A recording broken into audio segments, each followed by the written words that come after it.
Hello, this is professor S M Arifuzzaman. আমরা সবাই ক্যারিয়ারে ভালো করতে চাই, কিন্তু সমস্যাটা হয় কি যে আমাদের আসলে সঠিক দিক নির্দেশনা পাই না এবং কিভাবে শুরু করব, কিভাবে আগাবো, এই ব্যাপারগুলোতে আমরা অনেক সময় বেশি কনফিউজ থাকি। আবার আমরা বিভিন্ন সোর্স থেকে জানার চেষ্টা করি যে কোন কোন স্কিলগুলো যদি আমি ভালো করতে পারি তাহলে আমার ক্যারিয়ার আগাবো। সো এরকম কিছু স্কিলের কথা আমরা সবসময় শুনে থাকি, যেমন ক্রিটিক্যাল থিঙ্কিংয়ের কথা বলা হচ্ছে, problem solving skill, communication skill. But সবচাইতে ইম্পর্ট্যান্ট ব্যাপারটা হচ্ছে এই স্কিলগুলো শুধু জানলেই কিন্তু হয় না, রাইট টাইমে এই স্কিলগুলো অ্যাপ্লাই করাটা খুবই খুবই গুরুত্বপূর্ণ। আর রাইট টাইমে এই স্কিলগুলো অ্যাপ্লাই করার কাজটা করার জন্য যে দক্ষতাটা দরকার সেটাই হচ্ছে ইমোশনাল ইন্টেলিজেন্স। একটা এক্সাম্পল দিই, সাপোজ আমি কমিউনিকেশন অনেক ভালো, কিন্তু কখন কার সাথে কিভাবে কথা বলবো তার ইমোশনটা বুঝতে হবে, আমার নিজের ইমোশনটা বুঝতে হবে।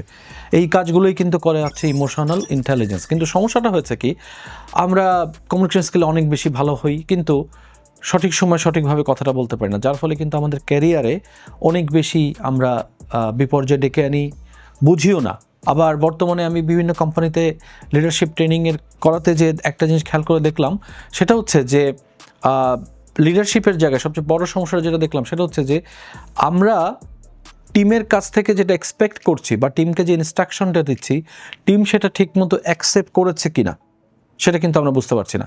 আমাদের বাংলাদেশের কনটেক্সটে আমরা মনে করি যে সাইলেন্স মানে হচ্ছে একজন অ্যাকসেপ্ট করেছে, বাট ইন্টারেস্টিংলি কর্পোরেটে এটা জাস্ট অপোজিট।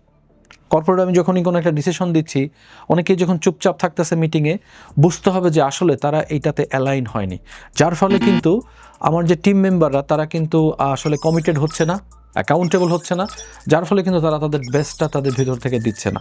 সো এই জিনিসগুলা আমি কিভাবে একটা টিমকে ভালোভাবে লিড করতে পারি, কিভাবে টিমের কথা বুঝতে পারি, টিম আসলে আমার কথাটা বুঝতেছে কিনা, জানতেছে কিনা, করতে চাচ্ছে কিনা, এই জায়গাগুলো বোঝার জন্য যে স্কিলটা দরকার সেটাই কিন্তু ইমোশনাল ইন্টেলিজেন্স। সো আমাদের বাংলাদেশের কনটেক্সটে আমরা ইমোশনাল ইন্টেলিজেন্সকে সাধারণত একটু ডেফিনেশনের জায়গায় শেখাই যে ওকে এটা 4টা পিলার আছে, self awareness, self management, empathy এবং সোশ্যাল স্কিল। কিন্তু এই জিনিসটা কর্পোরেটে কোথায় কিভাবে কাজে লাগবে সেই জিনিসটা কিন্তু আমরা বুঝতে পারি না। সো ইমোশনাল ইন্টেলিজেন্সের কাজ ঠিক এই জায়গাটায়। এটার বড় একটা কাজ হচ্ছে যে একটা মানুষ কিভাবে তার নিজের স্ট্রেংথ ও উইকনেসগুলো জেনে নিজেকে আসলে আগাতে পারবে। আর 2 নম্বর হচ্ছে কিভাবে সে সবার সাথে রাইটভাবে কমিউনিকেট করতে পারবে, যার ফলে প্রত্যেককে সে রাইটভাবে ইনফ্লুয়েন্স করতে পারবে। সেই জন্য ইমোশনাল ইন্টেলিজেন্স, এটা আমি বলছি না শুধু, সারা পৃথিবীতে সব ধরনের যারা কর্পোরেট কোচিং করাচ্ছেন এবং ট্রেনার, তারা সবাই কিন্তু এক বাক্যে স্বীকার করছে যে one of the most skills that everyone should have is the emotional intelligence.